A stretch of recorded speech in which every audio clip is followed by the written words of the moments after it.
You are listening to the Techie Leadership Show with Bogdan and Andrei.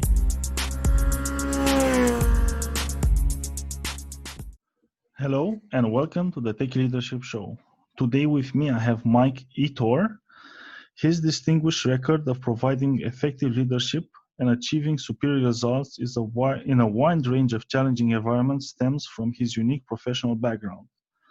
In addition to having retired as a Marine Corps infantry officer and decorated combat leader, he also served successfully as a C-level executive in a publicly traded professional services firm with an annual revenue in excess of $1 billion.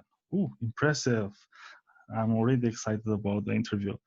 Mike is the founder of Fidelis Leadership Group and the author of Trust-Based Leadership, Marine Corps Leadership Concepts for Today's Business Leaders. Hello, Mike, and welcome to the show. Hi, Andrei. I am pleased to be here. Thank you for the invitation. Same here. And I am really curious on getting your viewpoints, especially with your background. I think it's going to be awesome. But before we get into that, Mike, would you want to add anything else about yourself? The intro you did was fine. Thank you. I mean, I was a U.S. Marine for 24 years, served in peacetime and combat infantry. And then I retired from the Marine Corps in 1998, got with a publicly traded firm in 1999. And my initial role was as Vice President of Leadership Development. And they hired me to start a leadership development program, which was Nice. I did, and it was right up my alley. And then the dot-com crash hit in 2001, 2002. And the bad news was the company almost went out of business. Our stock price went from $30 to about $1.50 a share. Oh my God. We were in big trouble. But the good news was there was opportunity everywhere. So they started giving me, thankfully, a lot more responsibility. I became in charge of a lot more things. And as a non-technical guy, I had no tech background. I became the CIO of the internal technology group in 2003. $45 million budget, 180 techies in the group, no technical knowledge whatsoever, and it was a failing group. And I'm happy to say that as a non-technical CIO, with the help of very fine people in that group, we turned that group around. And what was clearly the worst performing back office department into, within 2 years, clearly the front runner. And to the point where we were pulling off major enterprise level projects almost as an afterthought. We were making it look easy. Whoa. And so obviously, I know this is a tech-oriented podcast, Andrei, and you're focusing, I think, on helping techies become better leaders. So it should, and I say this humbly, Yes. my case can serve as an inspiration. When I retired from the Marine Corps in 1998, computers were still new relatively, and I did not know how to save a file or forward an attachment in 1998. And I was a little bit better in 2003, but still no technical background. Yet I was, in fact, the CIO, along with other duties of a publicly traded firm, a tech-heavy firm, for 5 years before I turned it over to my successor. So technology knowledge is not necessary for senior roles in IT. It's a nice to have, but all else being equal, I have seen many brilliant technologists not do well as tech leaders because their leadership ability did not come close to matching their technical knowledge and aptitude. So I guess the main message to techies is if you get in a leadership role, your leadership ability at some point has to outrun your technical ability, because leadership and organizational skills, that is what's required to harness and synchronize the whole symphony of IT people. And what would you say would be like the key to your success? Like you're not a techie, and you got in the position of CIO, and the department was failing, and you managed to turn it around and make it like the shining crown of the company. So, what did you do? Like, what was the key to your success? Yeah, there were several things, Andre. First of all, when they announced I was taking over, I was the third CIO in 3 years. So the previous two Oh my God, one CIOs a year. were legitimately techies. They all had extensive tech experience, master's degrees in computer systems and all of that, and they were good men. What I think caused their downfall was they were ineffective leaders. They were not good at organizing, and they were not good at communicating, and most importantly, they were not good at creating a culture of unified purpose. So you had in the IT group, you had 4 or 5 major departments, and they were often bickering with each other, not talking to each other, not holding joint meetings. So they were kind of on their own path, so to speak. Yes. So fortunately, when I got there, I mean, they introduced me that day, and in the audience was 180 stunned techies because they knew me. Stunned. I had been in the company, and they knew me, and I think most of them that knew me, that okay, Mike's a good guy, but at that point, the concept of a non-techie, a He doesn't military know guy, anything about technology. a military guy coming in, and they The were army just is rolling. you could hear a pin drop in the room. And I said, "Look, I'm just surprised to be here as you are to see me. All I ask is that you give me a chance." I said, I bring no Yes. technical skills, but I do bring leadership and organizational skills, and I have been your customer for 3 or 4 years, so I am aware of how you do business and all of that, and I think I can add value. I think I can help if you just give me a chance. And to their credit, they gave me a chance. There were many smart people in that group. I inherited several really good leaders, department heads, because, let's face it, at some Great. level, I'm saying you don't need technical ability at the senior level. Well, at the department head level and management level, You need you it. do need technical knowledge. So I brought leadership, organizational skills, just things, Andre, as simple as we're going to have meetings, and the software department is not going to make purchases in isolation of the guys that run the servers and the hardware. So Ah, I use all sorts of analogies. I inherited a group that, one department liked Ford automobiles and the other department liked Chevy. And as you know, you just can't take a Ford engine and slap it in a Chevy. Yet they were yes. doing that. So it was pretty much of a mess. So we got together, and I asked them their advice. Look, what are we going to be? Are we going to be Ford or Chevy? And if it's Chevy, then the decision is made, and we use Chevy products. And if you can't get with that, I understand. If you want to use Ford, if you want to use certain systems and all of that, then you're not going to be able to do that here. You're probably going to have to go somewhere else because we're making the best decisions for the company.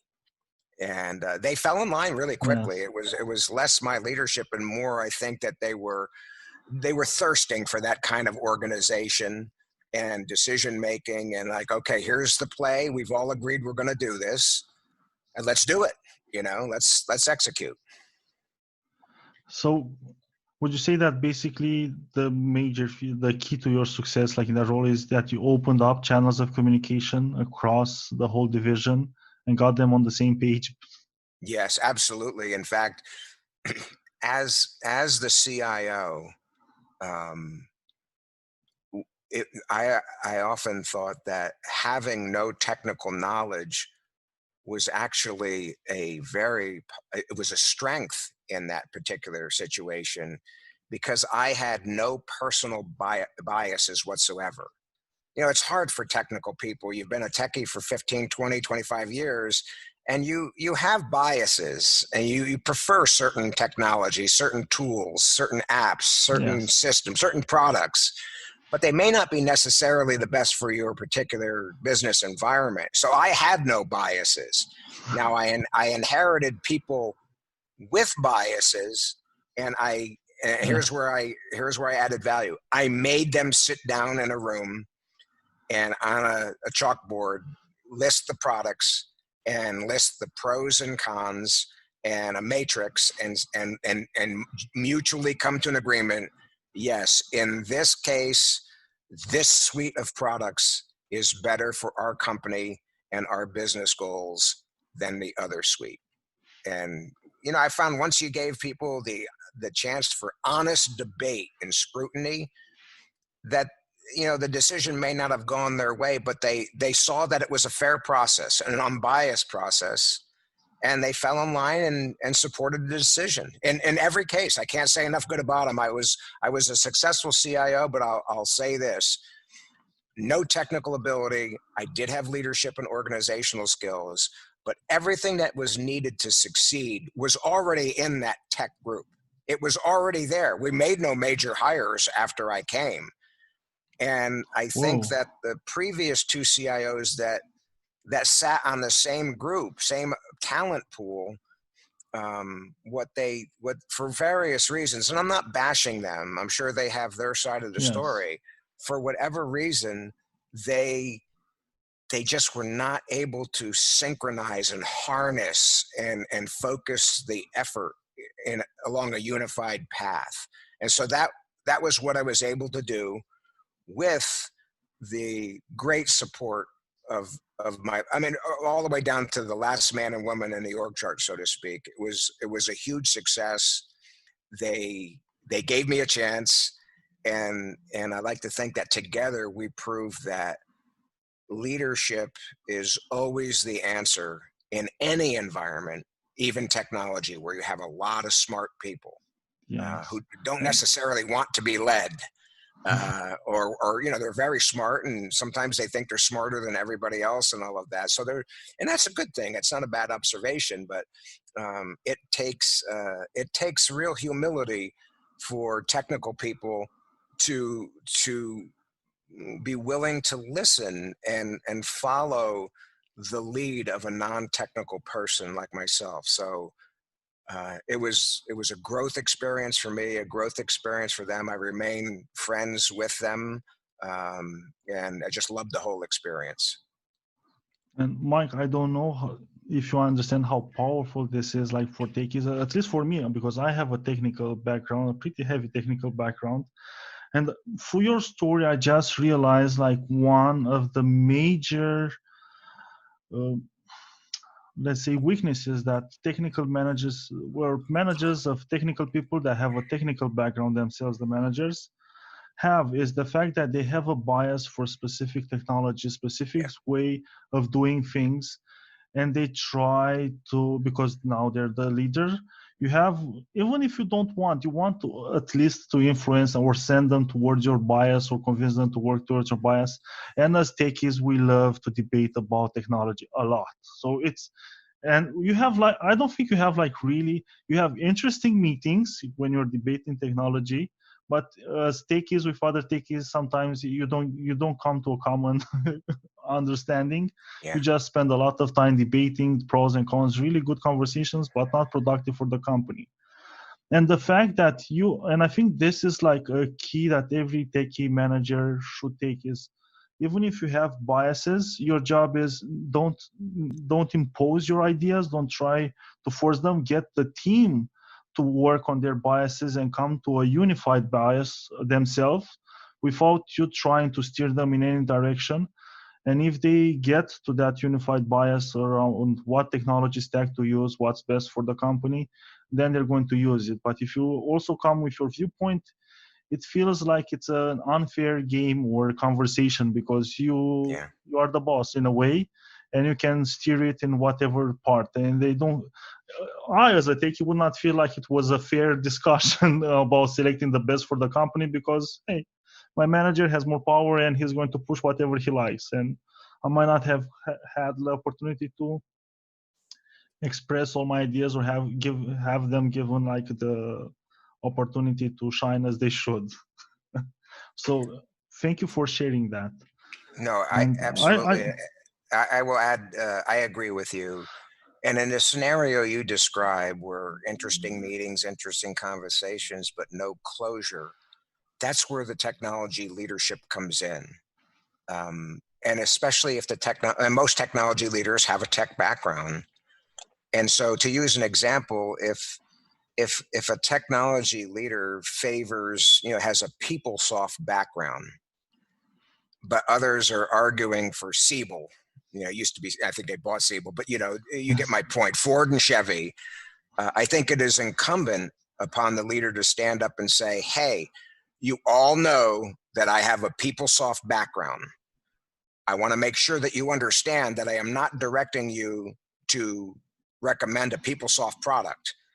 We want a product, and it may or may not be PeopleSoft related, to best serve the business goals."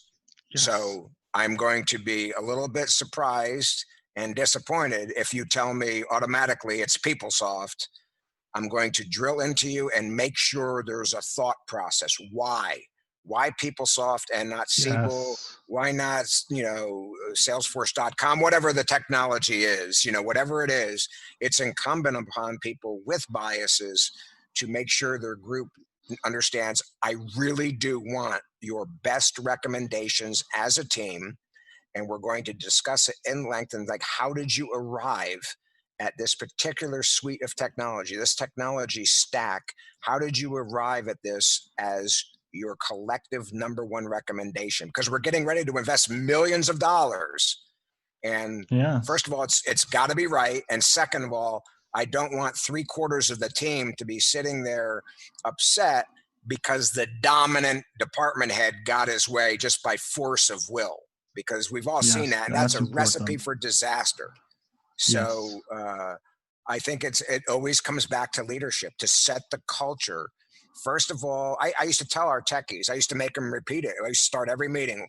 Why are we here?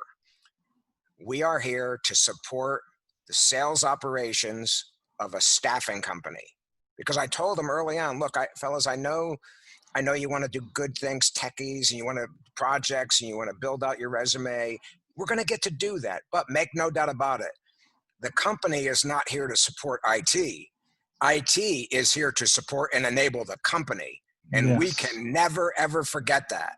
And quite frankly, some people in the audience were a little bit uncomfortable with it. I said, no, I'm not saying we're second-class citizens. What I'm saying is our only reason for being is to technically enable the people out there that are generating the revenue. That's the only reason why we're here. Now, in the process, I think we're going to get to do some pretty neat technical projects and all of that. But make no doubt about it, the fighting man and woman, so to speak, is out in our 86 field offices, not in the IT department. And that was an easy sell. I just don't think anybody had ever said anything like that to them like that before. And so and listen, Andrei, it's less of me being a great leader. I think I was an effective leader. The big lesson here is the IT group was very skilled technically, but they were woefully underperforming, and all they lacked was just adequate leadership and organization. That's all they lacked. Okay. So, and that's something that's pretty common, unfortunately, or at least from what I've seen and I talk with friends.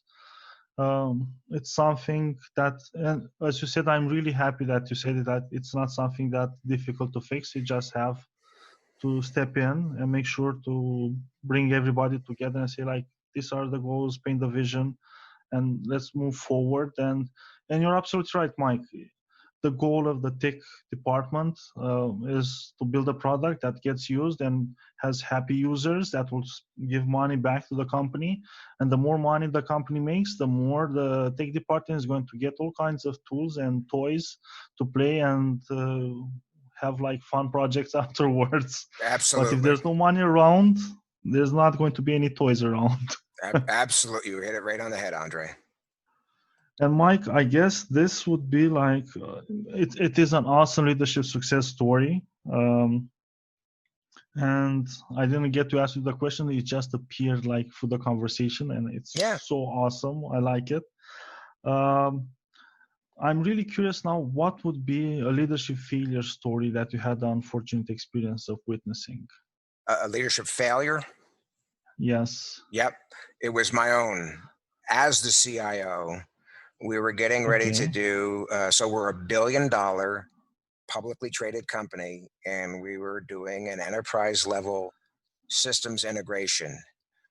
I don't want to say the name of it because it can help identify people who didn't do well in this situation, but it was a customer management system that was the backbone of our company. This is a big deal. Okay. And so again, no technical expertise on my part, but by this point we were really well organized. We had great meetings and all of that. And long story short, Andre, several months into the project, after receiving weekly status reports that hey, things are good, I and the executives and everybody think that we're several months along on this project. It was discovered that the project leader had been submitting false reports. Oh no. And yes, and so instead of being several months into a very large multi-million dollar project, which by the way, we as a publicly traded company, we had to tell the Wall Street analysts, hey, we're investing money in this. And their next question is, when will it be implemented and how much is Yes. it going to cost and how much revenue do you think you're going to make? And so I was at an annual executive offsite when a couple of my leaders called and told me the bad news. Mike, Oh. we had discovered this. So I made a few other phone calls and I had to go. We were at lunch, at a lunch break. I had to go back into the executive. We were planning the strategy for the next 3 years, assuming that this project was going to be rolled out in less than a year. Yes. And I had to go back in and tell them, ladies and gentlemen, I have some bad news. We're going to have to rethink everything that is associated with this project. And I can't even tell you how much more money we're going to need to get back in there and right the ship. So, you know, I was raised as a leader in the Marine Corps and in the business world, and I teach leadership. A leader is accountable for all that his unit does or fails to do. So So you while I took all was the responsibility. So it was on me, and if the company, if the CEO had decided to fire me, I could not have argued with that. Now, some would say, "Well, Mike, it wasn't your Yes. fault. You were getting false reports." That is true, but ultimately, it's on me. So Yes. I admitted that to everybody, and to their credit, I worked with very seasoned executives who said, yeah, this is not good news, Mike. We're not happy that it happened, but there is there's no way that you cannot be lied to. If someone lies to you and you have no reason to suspect they're lying, we understand how this could happen. And so we sent. So obviously, the project leader left the company. We started from scratch. And we successfully implemented that system 2 years after the initial projected rollout date. And and I will say this: that's the bad news. The good news was, in the process of recovering from that, it made the IT group even stronger. How is that?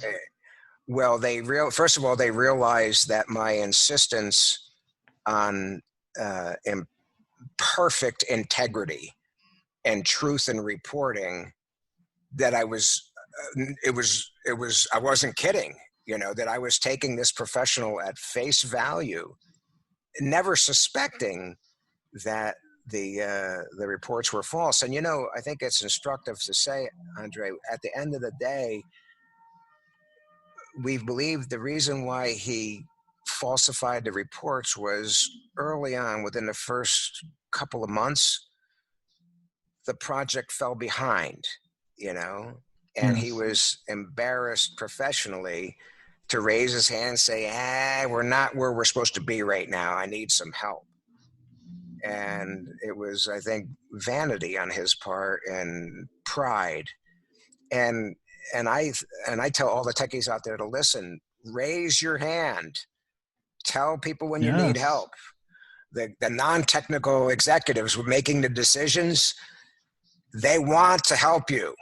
If you raise your hand and say, well, we're running into some problems and truthfully don't know if we can solve these on our own within our own IT team, well, then the natural response is going to be, well, what do you recommend? Should we bring in a consultant? Should we bring in somebody from the vendor? What do you recommend? We want it to go well. And we're not upset when our techies say, this one's a little bit beyond us, or it's just bedeviling us. We can't figure this one out. We need some help.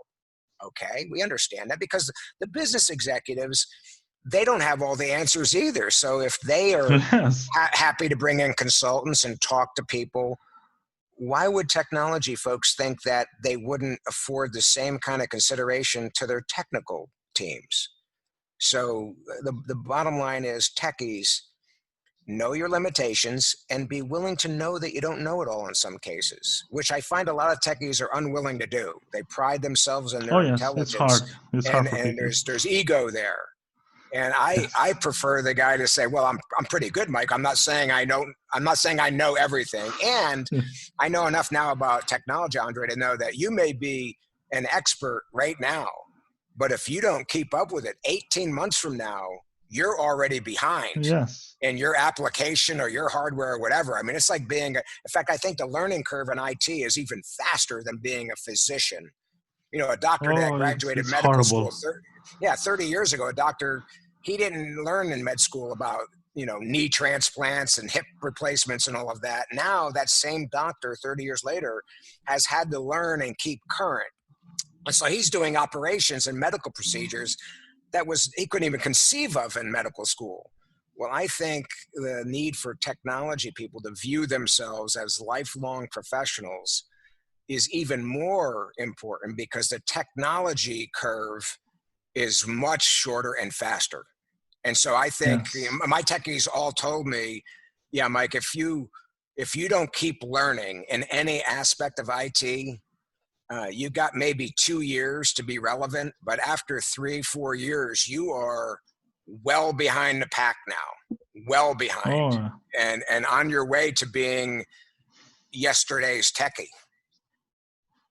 Yeah, it's hard to keep up with all the tech trends, and it's a lot of work, and each year more stuff piles on, and it's an insane treadmill. Yeah. I want to make sure I mention one thing. So this was my failure at the executive meeting, a subsequent executive meeting, when I discussed, okay, here's what my guys are telling me. We've gone in and looked at this. Here's where we're really at with this. And I know you're disappointed and surprised, and I am too, but here's what we do. And they're recommending now that we bring in a couple of vendors and consultants. And I want to ask all of you executives. So I had, maybe 12 executives staring at me. I said, I respectfully ask, I've never been lied to like this before in an official capacity. Fellas, ladies and gentlemen, is there anything that you can think of that I could have done to prevent this or spot this early? And one of the executives, very experienced man, spoke up and said, Mike, it's very hard to prevent fraud when it's well done. And he came from a banking background, big bank.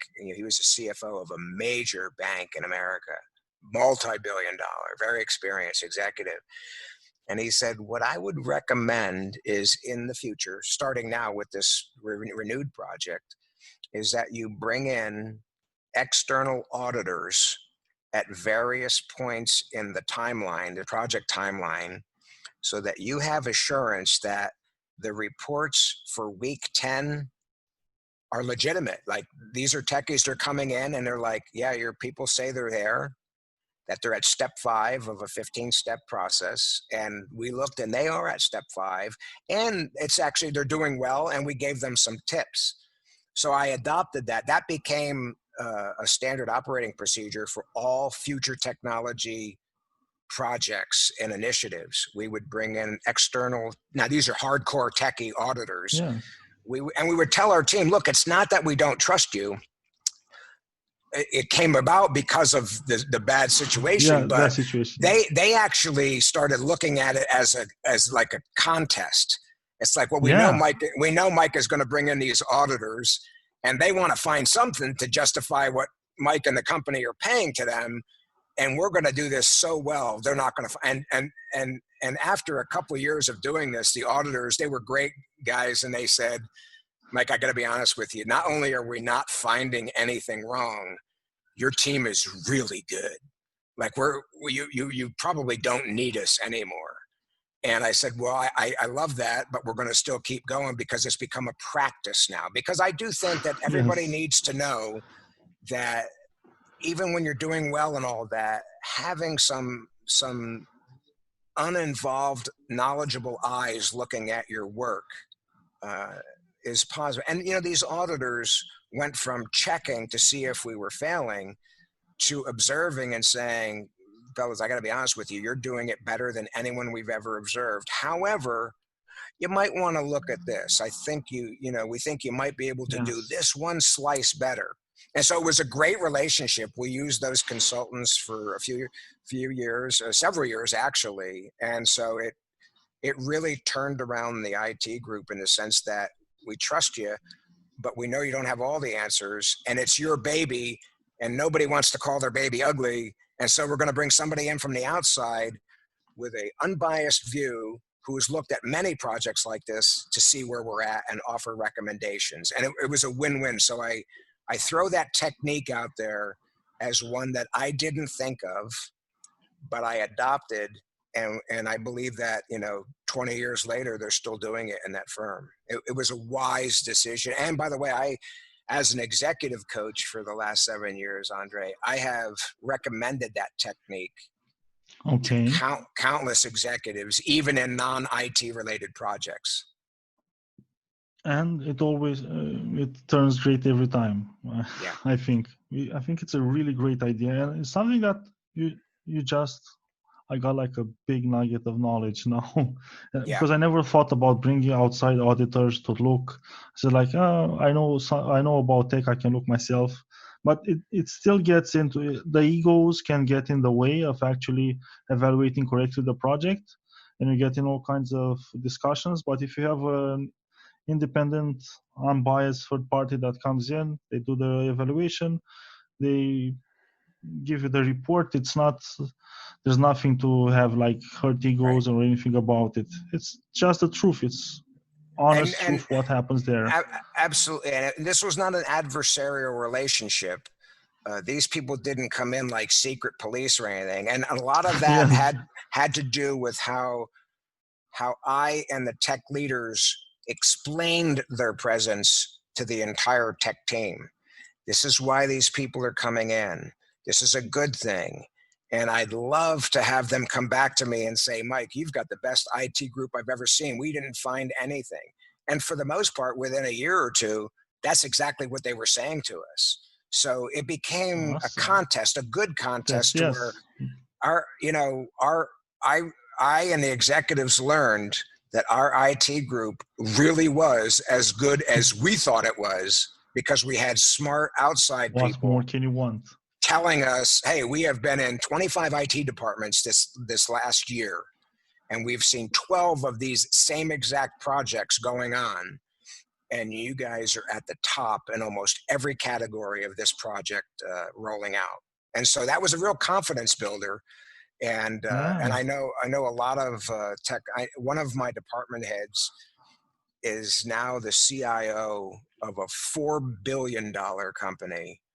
And I know that he still does that external audit practice during projects and initiatives.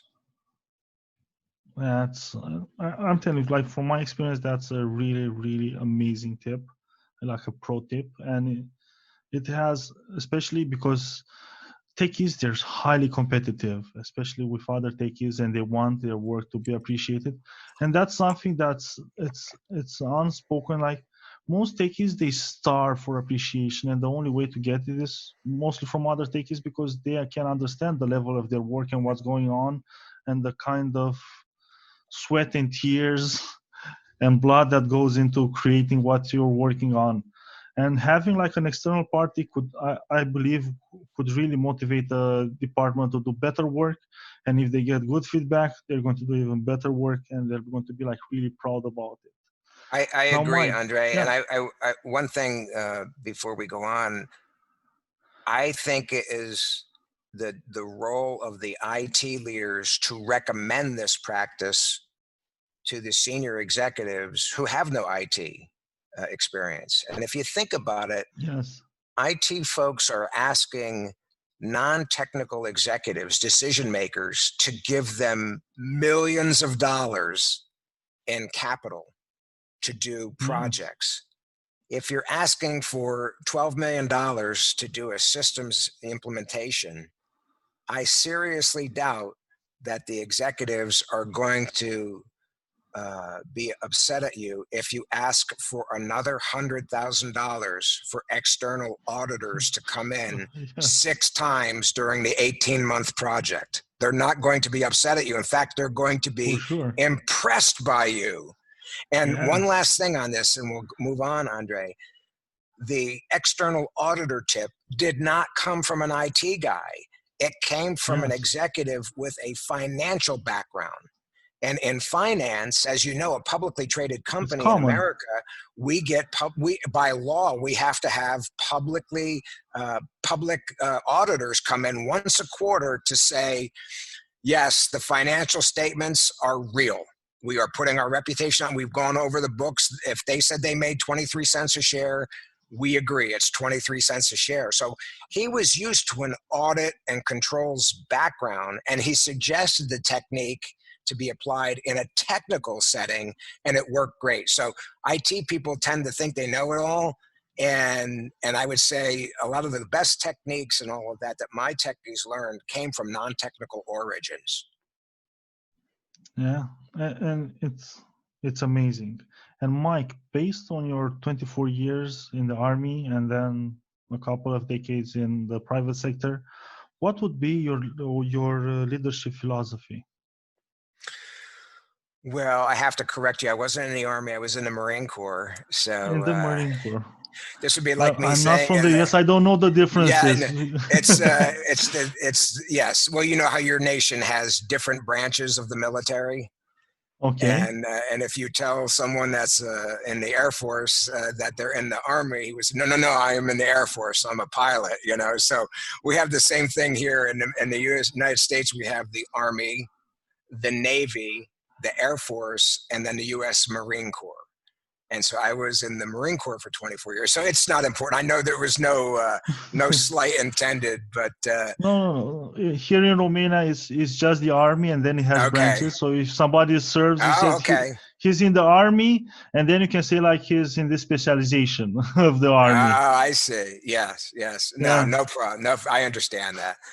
But what was your question again before I rudely So interrupted you? what is your leadership philosophy? Okay, my leadership philosophy. I ask this of everybody, and here's mine. Leaders must always remember that they lead people and manage time, assets, and focus of effort. And I think that a leader needs to have impeccable integrity. They need to learn to lead by example in all that they say and do. They need to remember that they serve and enable those that they are privileged to lead. And lastly, they need to remember that leaders eat last and all that term implies. And that is a Marine Corps term. Leaders eat last. In other words, Andre, when my Marines, when we were out in the desert and they brought food to us, the most junior Marines got to the head of the line and the officers got in the back. In other words, if the food ran out, the officers went hungry, not the other way around. And so the term, the philosophy is leaders eat last. Leaders take care of their people and their people's needs before their own personal needs. And I think if a leader goes by those guidelines, they'll never go wrong. And Mike, I was so surprised when I found out that in all branches of the U.S. Army, the leadership model that is used is servant leadership, because it's something you don't think like it's natural to use it in that context. So why do you think it's working so well in the Army, and why should businesses also adopt it? Leaders adopt it.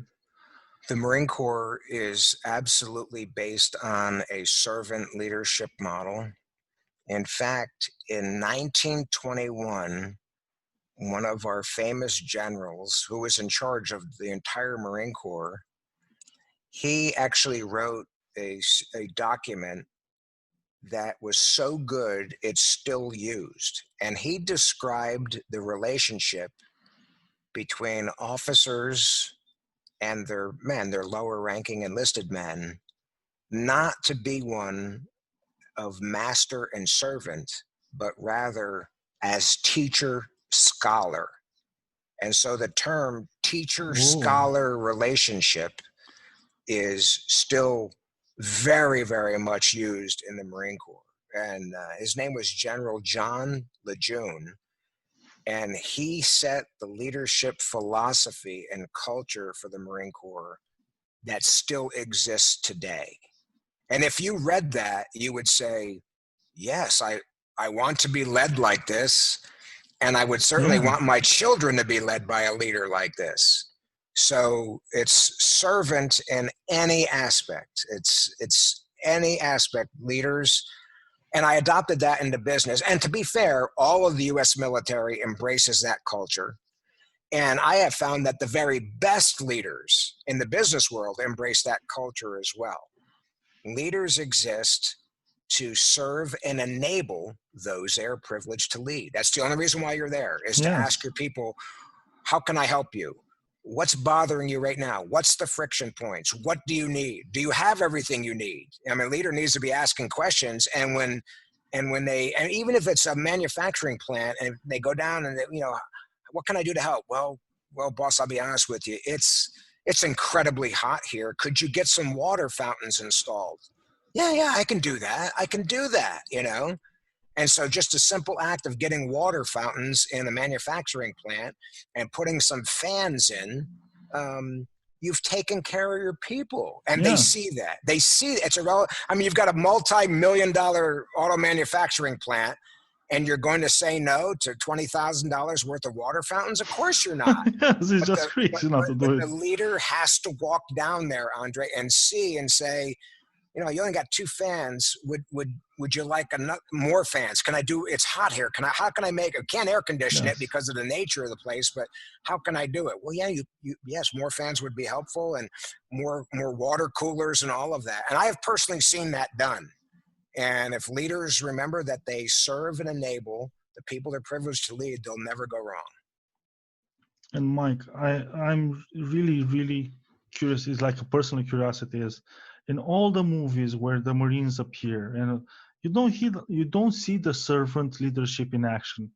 You see the Hollywood version of what it is. Why is that? Because it's such a big gap between the two of them. Absolutely. Well, it is. Yes, you hit it on the head. It's Hollywood. And so even when I entered the business world, people would associate me with Rambo, Rambo, and after several months, people would say, Mike, I know you were a Marine, and I'm a large man. I'm physically a big person, and maybe even somewhat ugly and frightening to look at, so they would say, Mike, I'm surprised. I mean, you don't yell. You're actually very polite. And I said, no, listen to me. that's Rambo. That's the military movies. In the Marine Corps, I find the Marine Corps had much more manners than the business world. In the Marine Corps, it would be, hey, would you please take a look at it? Even though I could say, hey, I need you to do it now. We don't talk like that. In fact, in 24 years, I can count on one hand, Andrei, that I raised my voice. Yelling is not tolerated. And if a Marine leader is a habitual bully and yells at people and demeans people, he will be talked to very quickly. Very, very quick. Somebody will take him aside and say, hey, we don't do that. Even though I was an officer, the human rights of those enlisted men who are 19 years old, now I'm 35, 38, and there's a big difference between an officer and enlisted men. In our military, I know some other nations' military, not so. The officers really live a better life, and the enlisted people don't eat well, sleep.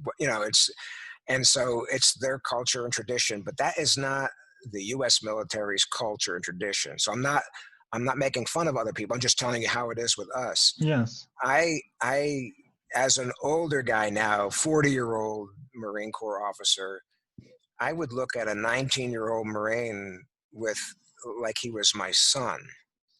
I realized this is someone's child here. And the very least I owe his parents is the very most leadership that I can give him. And so I tell people, whether you're, the word love is not usually associated with the Marine Corps, but the best Marine Corps leaders love people. They love Marines. They just love Marines, and they try to do everything they can to make their lives better, because that makes for a better Marine. You take care of them, and they're going to it's a hard job. It's physically demanding, mentally demanding. And why wouldn't we try to treat these guys as well as we can, knowing that, hey, there's going to be tough times where we're all, in the desert or the jungle and, getting shot at, and it's difficult, So it's one thing I brought to the business world. I tell people, and now I teach leadership, to be at least an effective leader, you have to like being around people. You have to like people and taking care of people and sharing their problems and trying to help them out. To be an excellent leader, you have to love people. You have to love people, knowing, hey, I am the leader. I can provide leadership and organization, but most importantly, these people know that I truly care about them. I care about them. Doesn't mean I'm always going to agree with them. It doesn't mean I'm going to be able to give them everything they want, because I know I can't, because I have budget limitations and all that. But they know at the end of the day, I have two agendas. Let's make the company successful, and I'm going to do my very best to take care of you in the process and help you become successful as a professional. And Mike, you're absolutely right. Like on you need to love people, and as counterintuitive as it sounds just by you telling me, especially with the contest in the Marines and in the Army, you truly have, especially like in a war situation, your people need to know that you love them, because then they will know that you will not expose them to unnecessary risk or send them in situations where they will risk their lives for nothing, because you don't care about them, so they're expendable. Have them go there. But if they know that you truly love them, then they're going to trust you, and they're going to follow your orders, and they're going to put their lives in risk, but they know that it's the minimum risk that is possible in that situation. Yes. And they know the best leaders share hardship with their people. So when my Marines are in war, the officers are right there with them. We're there. We jump out of planes, the officers jumping out of a plane too. And in business, Andrei, when we were pulling off big IT projects, as you know, toward the end, with the Q&A phase and all of that, a lot of that requires weekends People have to come in and do Yes. work on weekends because And the night work, yes. rest of the company's off. So now the systems can be fooled with, and Yes. not affect business operations. So there was a point in time in that big project I was talking about where we worked probably 7 weekends in a row. We were working every day and probably 7 Yes. weekends in a row leading up to the go live date. We were doing stress testing and all of that. And you And were also on the weekends there with them. absolutely. Now, what did I do? They had a huge room where all the coders were there and they're looking at the QA guys. There was probably 100 people in that room. And nobody would have said anything if I did not come in on Saturday or Sunday because I have no work to do. I can't, I'm not coding, but I always showed up and I brought them coffee and donuts. And I used to joke with them, like I would show up, maybe they were there like at 7 a.m. and I would show up at 9 and say, okay, I'm here to solve your problems, you need help with that, and make believe I was going to get behind a computer. Like, no, Mike, the best thing you can do is not get behind this computer. They would laugh, but I would bring them, and all my leaders would come. And in fact, the CEO of the company would come in and he saw people, I know you guys are tired. And so he bought and had delivered 3 or 4 electronic massage chairs. And so he put these in and the people loved them because now they could stand up, go sit in that chair for 5 minutes and get massaged and then go back to work. So we did everything. So my point is they gave up their weekends and I was there giving it up too. And, I would go down and talk to them for about an hour. And then I would go upstairs in my office and read a book and then go back down an hour later. But it was not lost upon them. Hey, we're working. But Mike is bored to death, but he's here. He's absolutely he's sacrificing here. Also his weekends. He's not asking me to be away from my family without him being. And so those kind of leadership examples are not unique to me. All good leaders do things like that. And literally, I would come in with coffee, donuts, because that was the way I could add value. I could not write code. Yes. I could not do QA, but I could, what can I do for you fellas? To be honest, Mike, could you go to Dunkin' Donuts and get us like 5 gallons of coffee? I'm like, I can do that, And so as the CIO, my mission at that day was to bring coffee. And I was proud to do it. And Mike, for aspiring leaders, what would be your top 3 leadership tips you would have for them? I got 3 big ones, Andre. The first one is leaders, again, must always remember that they lead people and manage time, assets, and focus of effort. Leaders fail when they try to lead people as if they were systems or machines. It doesn't work that way. As a techie, when you write code, in most cases, if you do it well, if you hit the button, certain things are going to happen in that application. Yes. It's not the same with people. Every person is different. Every single person on your technical team is different. And they must be treated as human beings. So you lead humans. Humans must be led. Time, schedules, priorities, project initiatives, those things are managed. But the worst thing you can call me as a leader is, are you a manager? Oh, no, I'm a leader. I'm a leader with really good management skills. But when it comes to people, I don't manage people. I lead them. And there's a difference. People ask me, Mike, what's the difference between leadership and management? Yeah, what's the difference? The term is used interchangeably.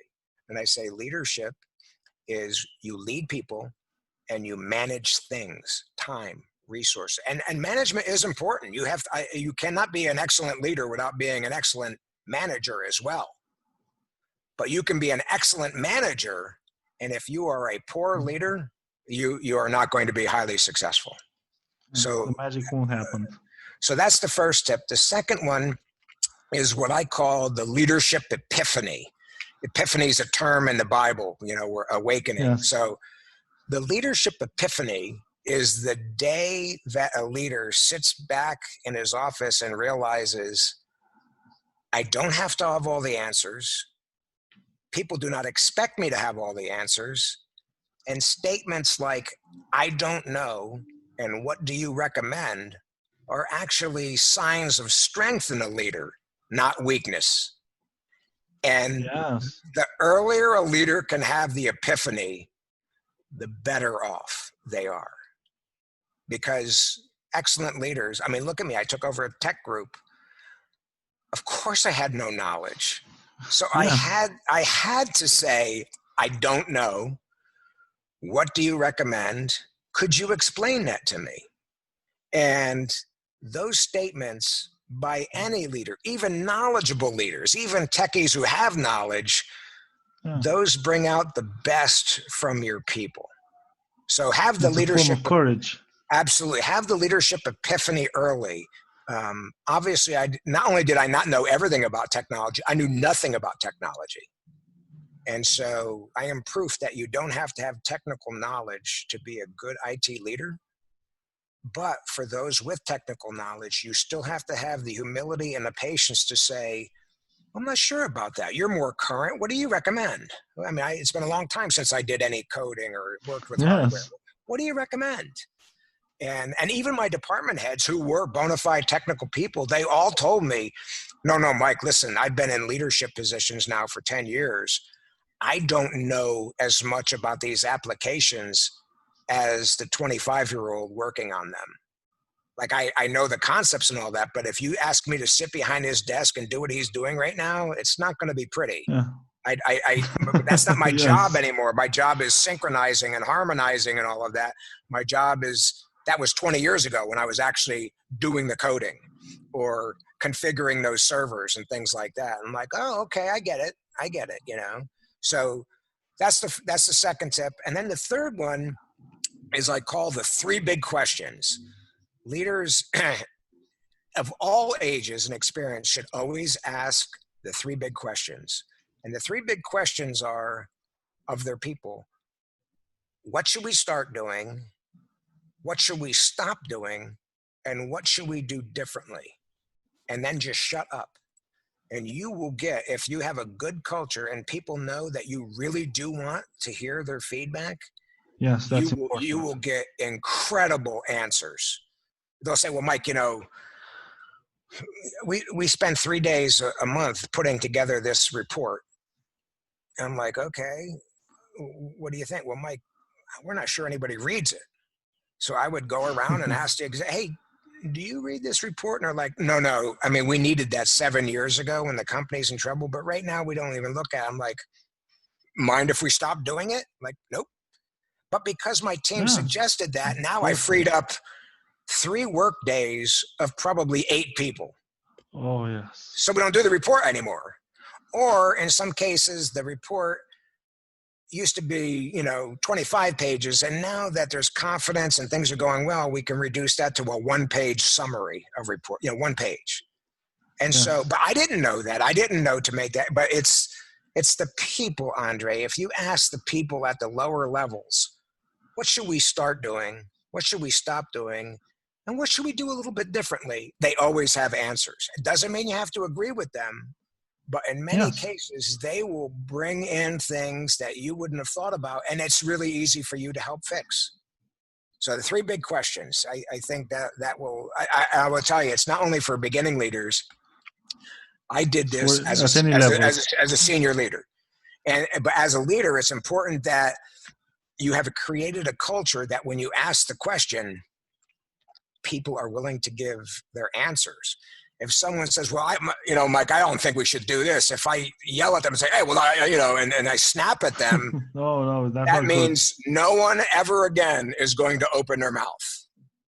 And so look, in the army, people don't yell. So in a business contest, you don't have to do it either. And let me throw a 4th one out. And I learned in every organization I ever led to tell people up front. One of the biggest complaints people have is no one ever listens to us, especially techies say this. And I tell people, listen, I'm going to promise you something. I will never lie to you. I will tell you the truth. And I will always listen to you. But listen to me. I will always listen to you, but that doesn't mean I'm always going to agree with you or adopt your recommendation. Yes. Even sometimes I think you are right, we should do this. And I may go to my boss and he says, Mike, it's a good idea. We just don't have the money to do it. Or he just may say no. And when I explain that, hey, I know you feel like you're not listened to. I will always listen to you. But please don't make that the mistake of thinking I'm saying that I'm always going to agree with you. And I have found when I explain that to people, I'm often the very first person to ever explain that. And I think that's all people on teams really want, Andrei, is knowing that they'll be heard. Not necessarily agreed with, but you're going to hear what I'm saying. Yes. But that is incumbent upon the leader to ask that question and establish the culture and climate where people are comfortable sharing their views. Exactly. And you as a leader, you have to be a facilitator. And to be able to be a facilitator, you have to have people that tell you the truth. They come to you with everything and they know that you're going to hear them and that you're going to tell them the truth regardless of what the decision is. But they want to feel that, hey, I matter, my opinion matters, it has been considered. You cannot have it your way all the time. Absolutely. And Mike, I'm really curious, what is the book that had the most profound impact on you? I'm going to give you three. So as a Marine, Cool. There was a book called Born on the 4th of July. And it was written by a Marine who was seriously wounded in Vietnam. And he describes after he became a paraplegic, he couldn't move. And at that time, I had not been to war.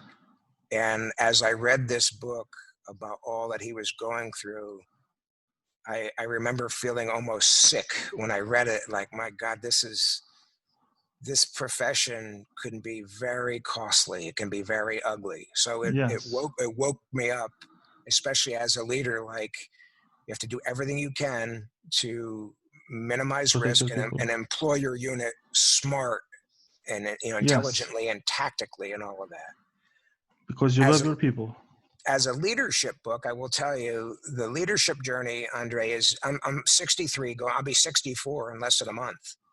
And I'm a student of leadership. I mean, I've been in the leadership game for well over 40 years, but I'm telling you, I still know more. I know so much more now than 5 years ago and 20 years ago. And it's not like I was a bad leader. I was always consider myself one of the better leaders in any organization. So I never stopped learning. Well, one time in my company, in my 50s, they brought in a company here called Dale Carnegie. Dale Carnegie is a very famous leadership author of the 1920s and 30s, and he established leadership training. Well, there's still Dale Carnegie businesses out here, franchises. So they said, we're bringing in Dale Carnegie. I'm like, okay, all executives are going to go. So I'm thinking, I was a Marine for 24 years. I'm a leader, and I'm thinking to myself, okay, I mean, come on, Dale Carnegie, I'm going to sit there.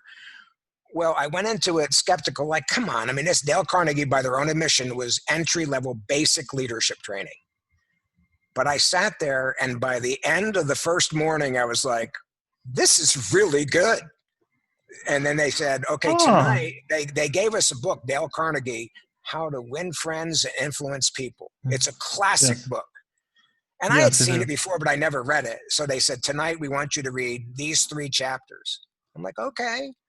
So I took the book home and I got so interested. I read the whole book. Like 25 chapters.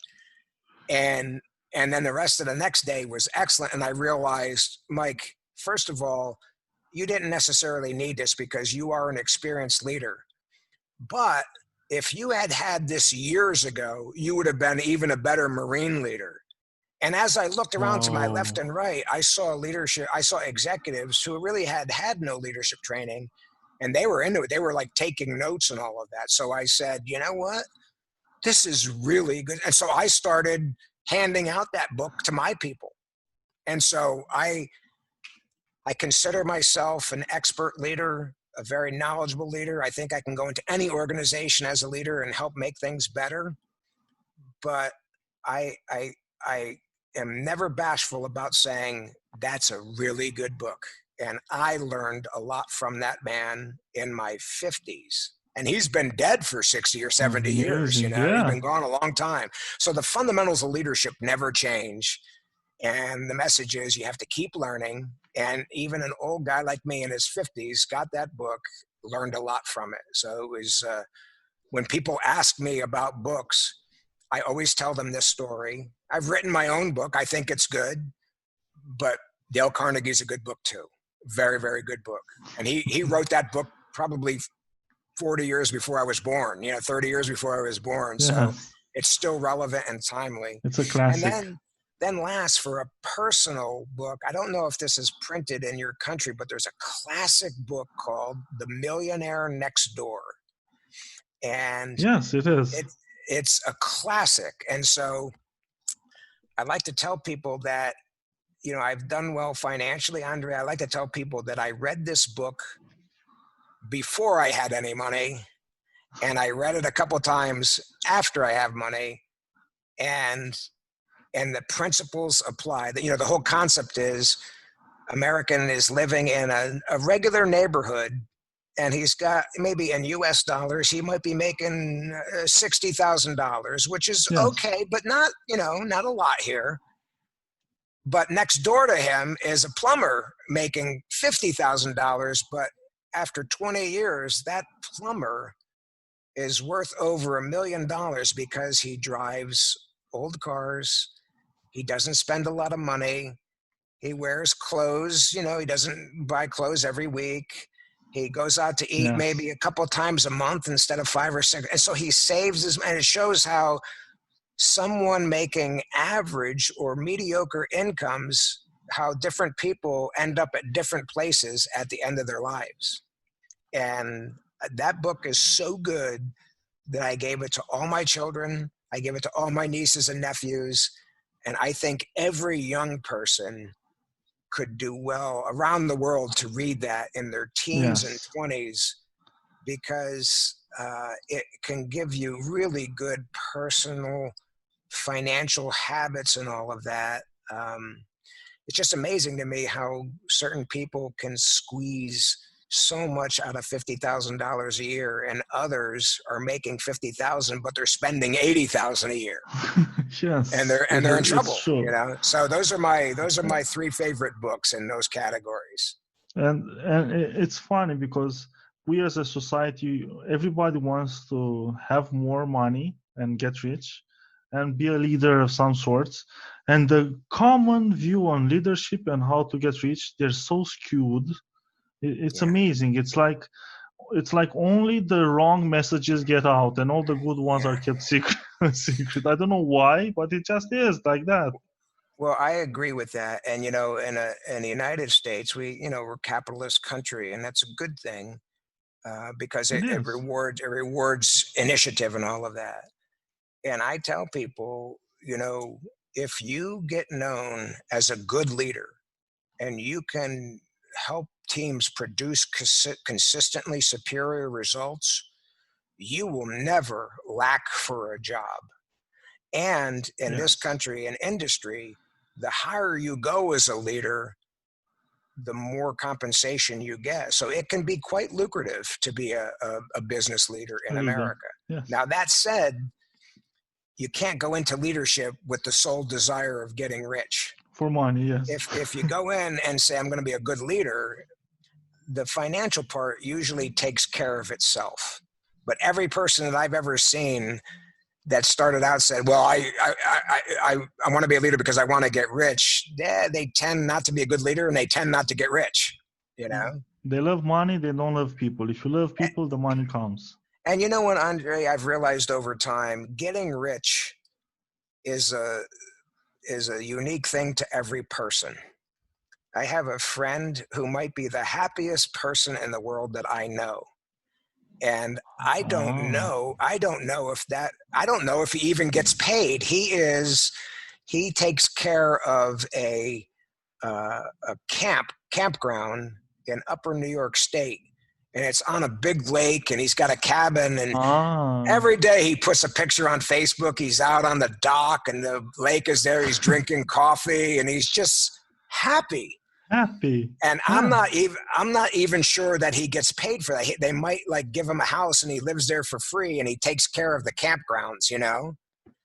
And I also know Awesome. people that are worth tens of millions of dollars and they're They're miserable. miserable. Just miserable. Yeah. So it's good to have money, but rich is more than money, It's is not what I've just learned. money. Yes. Yeah. You have to have happiness. You have to have health. You have to have people you love and people that love you. If you don't have those, I don't care if you have $10 million in the bank, you're not going to be fulfilled. You're not going to feel rich. Yes. Yeah. And Mike, if people want to find out more about you, where should they go?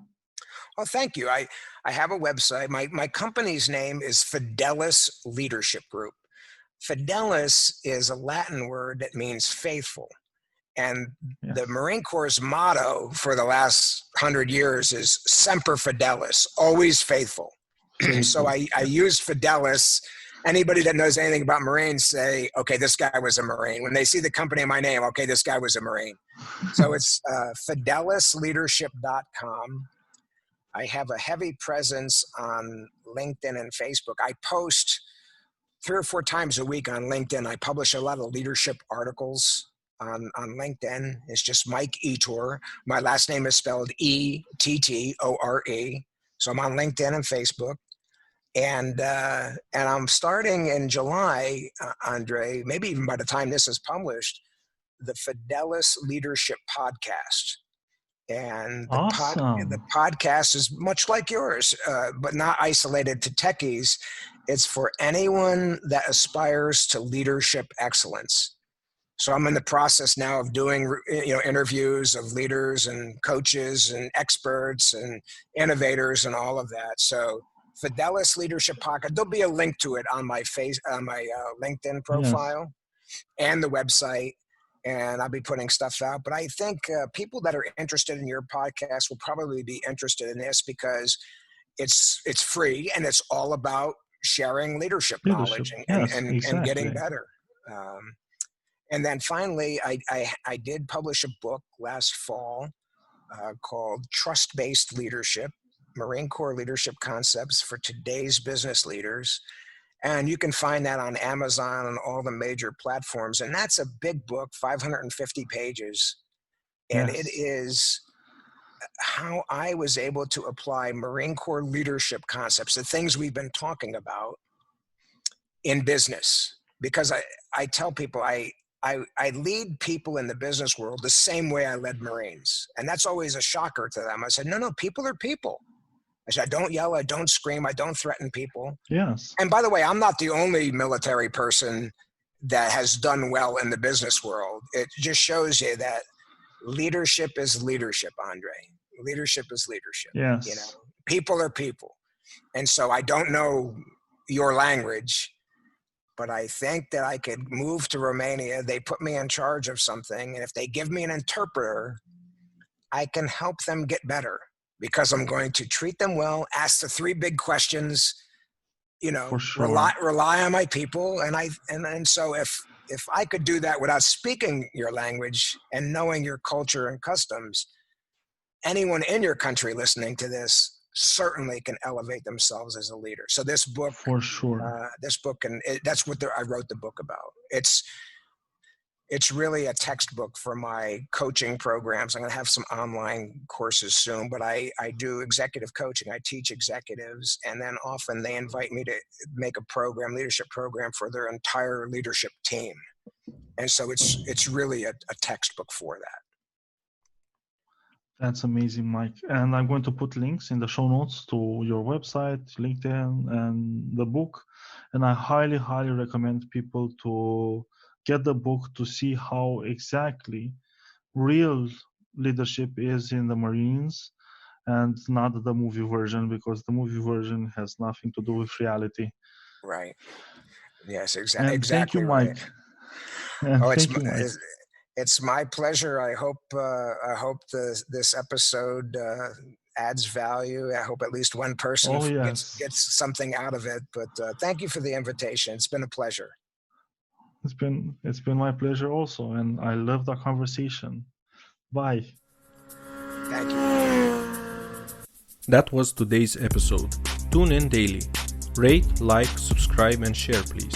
Oh, you can find further info and materials in the show notes on techyleadership.com, including links to the guest book recommendations.